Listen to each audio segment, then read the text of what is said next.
Guitarist platitudes that are just plain wrong, or at least they're misleading.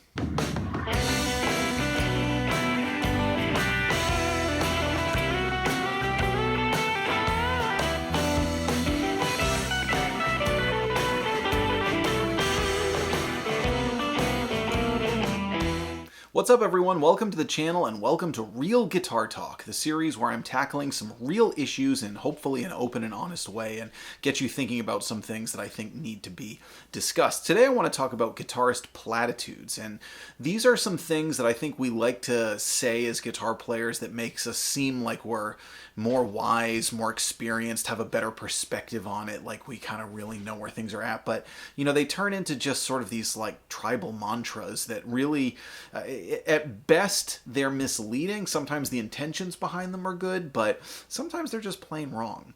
So, without further ado, here are my top 5 worst platitudes. We're going to talk about them, talk about why I think they're wrong or misleading. Number 5. This one I see a lot, and again, I think the intention is good here. Obviously, it's people trying to get you to think about the right frequency and how your tone fits in with the band, but to just say, like, well, you need mid-range to cut. Okay, and I've said things like this before too, so I'm not trying to say I'm better than anyone here. I'm just trying to think really critically. I did a Google search on what is mid-range. That's the problem with this is it's just way too broad. It's way too vague. Okay, you do a Google search on what is mid-range frequency and it gives you everything from 250 hertz all the way up to 4K. That's a crazy vast frequency range to be talking about here. Now, the way that I want to approach this is basically, how does this matter to you practically? You need to determine what are the frequency ranges much more specifically than just saying mid-range that need to be boosted or cut in order to sit in a band mix. Now, sometimes that's going to change, but I'm going to give you kind of a generalization here. A lot of times, the frequencies that you want to be boosting in order to really be heard are going to be somewhere between 1500 and 3000. That tends to be pretty, like if I'm, working on a song and I'm kind of manipulating the EQ to try and get the instruments to balance well, that tends to be a pretty good frequency range to get the guitar to come through very cleanly and being able to be heard. Well, the mids knob on a lot of amplifiers will cover a range much lower than that. For instance, like a Fender Blackface amp or like a lot of classic Marshalls, the mid-range knob is going to be more down between like 500 and 700 hertz-ish. Blues Junior, very famous for its kind of honky, sometimes boxy mid-range. The mid-range knob on there is probably going to be around like 800 hertz that it boosts. That doesn't make you cut. Those frequencies, they fill in some body, which can be good. It can, fill up your tone, but they can also make it sound boxy or honky. And they're certainly not going to make you cut. So you need to think about this again a little bit more critically. Sometimes, if we're looking at it broadly speaking, sometimes the mid-range frequencies that cut well are actually going to be on the treble knob on your amplifier. Also, keep in mind that presence makes a big difference. You could have a big, a big sound in the right frequency range, but if you don't have enough edge or cut on your note, it can just sound kind of mushy. So again, is it wrong? I guess it depends on what you define as mid-range. It depends on what your gear is, and it depends on what your band is. If you're playing in a band with a B3 player, you're going to have a lot of competition in that mid-range. And the guitar in general sits in mid-range. So just saying like, well, you need mid-range to cut, it's kind of like, okay, we got to get more specific here. Number 4. Vintage is definitely not better. And I think this is one that maybe people don't say it so much as they kind of exude it, come across. You even see it in the companies, they tend to reissue stuff from the golden era. Well, they didn't get everything right in the golden era. Sometimes there were some innovations later on that were better, but that were more associated with cheap quality. I'll give you a great example, like on a Fender Stratocaster, the 5-way selector switch and having the truss rod adjustment in the headstock, that came in the CBS era, which was generally considered a drop in quality. However, I think those features are objectively better. Gibsons, talk about the neck volute. Very, very smart innovation there to strengthen the neck heel so that it's going to be less likely to break. That came in an era when Gibsons were being produced more cheaply and generally associated with lower quality, even though that is a pretty smart thing to have on your guitar. Zero fret nut is a great example. There are a lot of vintage guitars in the 70s that had zero fret nuts that people tend to associate them with a lower quality sort of thing. Were some of the vintage guitars absolutely magical? Absolutely. But there was also a lot of inconsistency with them. When you talk about handmade stuff, the good thing about stuff coming out of machine is it's pretty much going to be exact most of the time. Handmade stuff, yeah, and I'm a firm believer in supporting people who make handmade stuff, very much so, but you are going to get more inconsistencies. Modern guitars tend to be quieter. They tend to run quieter and give you more tonal options. To say vintage is better is just sort of a romanticism about the fact that so much of the music that we love and so many of the great tones that we love came right at the same time that many of these guitars were being produced. They've become pieces of American history. Really, I should also say world history, considering how much of an influence rock and roll has had and how many other manufacturers there are.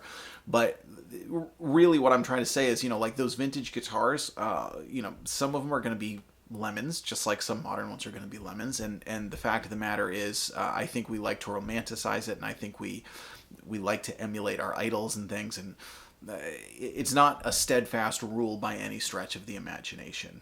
Number 3. I hate this one. Less is not more. This is another one where I think the intention is good. The intention is to get you to think, particularly as guitar players, don't just mindlessly shred. Really think about the notes that you're playing and make sure that those notes carry a lot of weight and they carry musical intention as opposed to just trying to show off your ego. Here's the problem. There's great music that is made with a lot of notes. Sometimes songs call for a lot of notes. How many classical pieces have extremely busy movements in them with loads of notes because they're trying to exude energy or they're trying to exude busyness or chaos? To just say less is more, I think is, again, it's just a misleading platitude that makes people feel like they're kind of more wise and more experienced and more learned, and like they've kind of gotten over their ego of needing to show off how good they are and they want everyone to be like them. But again, the fact of the matter is, I think it's way too narrowly focused, musically speaking. I think you can tell when someone is just sort of mindlessly shredding and trying to show off and when someone is playing with musical intention. But again, the number of notes should have absolutely no bearing on whether or not the music is good or not. It should really be a question of what is the person trying to say and are they accomplishing it, if that makes sense. I don't think just saying play less notes is in any way wise. I think it's really narrowly focused. Number 2. If we're being totally honest, this one is really just more about guitar player ego. The truth behind this is that many of the great classic tones were achieved by cranking a tube amp, right? But by blisteringly loud tube amps at obscene volumes and things, and that was where the amps started to sag and break up. But that's just not the reality anymore. The reality is there are a billion ways to get great tones that you can use in any sort of practical application. There are amazing digital modelers. There are attenuators. There are pedals. There are smaller, low-watt tube amps. There's just... the ways are kind of endless, really, in which you can achieve great tones. Also, if you're going for a clean tone, you really don't need to be loud at all. Now, I've done a whole video on how to sound great at lower volumes. One of the other things to keep in mind is that even on tube amps, first of all, again, it goes back to your intention. Are you trying to get a huge stadium rock tone, or are you trying to get a nice clean tone? A lot of times with tube amps, when you turn them up, the EQ blooms. It doesn't just sort of stay linear. Like your treble gets more trebly, your bass gets boomier, your mid-range gets fuller and more body. The louder you turn up. So if you're playing at a lower volume, you can actually push those knobs further without getting into the sort of negativeness that they would, louder. Like if you turn your amp way up and you crank the treble, it's going to like cut people's heads off. If you turn it way down, you have much more range on that treble knob, so you can get it kind of crisp and a little bit more because it's not pushing as much air and it's not pushing those harsher frequencies quite as aggressively. So you get a more pleasing sound with more range on your knobs. Again, I think the ultimate thing is that rock and roll was always kind of associated with attitude. It was always associated with doing what you wanted and, forget the consequences and everything. That's not reality anymore. And I think the other thing is that people want to just hear good music nowadays. I can't tell you how many concerts I've been to where it was so loud it was painful. And that's really all I remember of the concert. It's just like, I remember I saw OAR, great band. Anyone who's into OAR, Of a Revolution. They were at the State Theater in Portland. And now this is not the band's fault. This was the sound people's fault. But they were so loud it hurt. And the saxophone player, when he would go in, every time I could see him kind of like leaning into about to play, I was like, oh no, this is going to be awful. He was a great player, but it was so painfully loud. It doesn't need to be like that. People want to listen to music. You don't need to be bashed over the head with it. And honestly, if you're one of those people who's kind of like, well, I play loud and forget it, it's like, nah, I don't know. Do you really want to play music, or is it more about the ego? It's just food for thought. Number 1. So, I know I've talked about this in a lot of videos. I even did an entire Real Guitar Talk episode dedicated to this one thing. Tone is in your fingers. I'm actually going to reverse what I said on this. In that video, I said it's true, but we need to think about it more critically. I'm actually going to say it's false. And this is after a lot of great discussion on that one, a lot of great comments. And after reading some of the comments, I finally been able to formulate, I think, exactly the way that I want to say this. Tone is in your gear. Skill is in your fingers. And it takes a skilled hand to draw tone out of your gear, to reveal the tone of your gear, if you will. There are 2 ways to interpret tone is in your fingers. One is that in order to get the rig to sound good, you need to be a good player. That's the way I've always interpreted it, and I know a lot of other people interpret it that way too. The other way that people commonly interpret it is that you're going to sound like you no matter what. So don't worry so much about your gear, worry about your playing, because you're always going to sound like you, okay? Those are 2 ways to interpret that line. I think neither of them really hold up. And I'll give you just a couple examples of it. First of all, I mean, obviously, if you think about like a total beginner who, plays a Les Paul custom into a Marshall Plexi, is he going to make it sound like Eric Clapton in Cream? No, obviously not. However, that gear is able to produce that tone if it's manipulated correctly. That person just doesn't have the skilled hands to reveal it. The other way, again, kind of saying like, well, it's no, you're always going to sound like you. Well, by that rationale, every guitar player would always sound exactly the same, and they don't. Eric Clapton sounded different in Cream than he did in the 70s, than he did in the 80s, than he did in the 90s. You can always tell it's him based on his playing, but it sounded different. If you listen to Clapton playing Crossroads with Cream in the 60s versus when he played it in the 2005 reunion, the tones are very different. Yeah, it's still him, but the tones are different. And I don't like it because I think it diminishes people's search for good tone and the impact that good tone, or even just like variety of tone or what character of tone, has on music. Somebody had mentioned, like, well, Steve Lukather and Eddie Van Halen could plug into each other's rigs and still sound exactly like them. Well, yeah, their rigs are remarkably similar.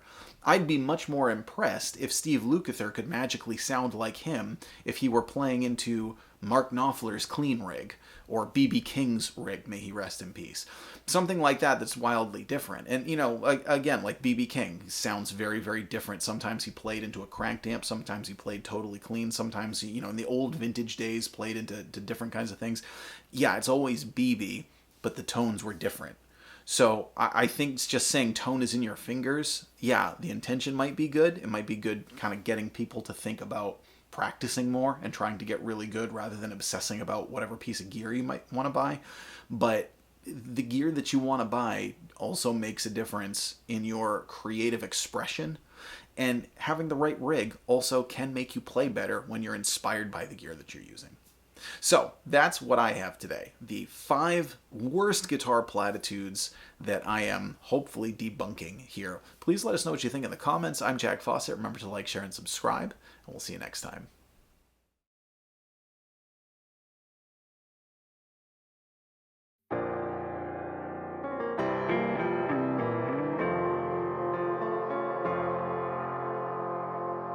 We can't go on the way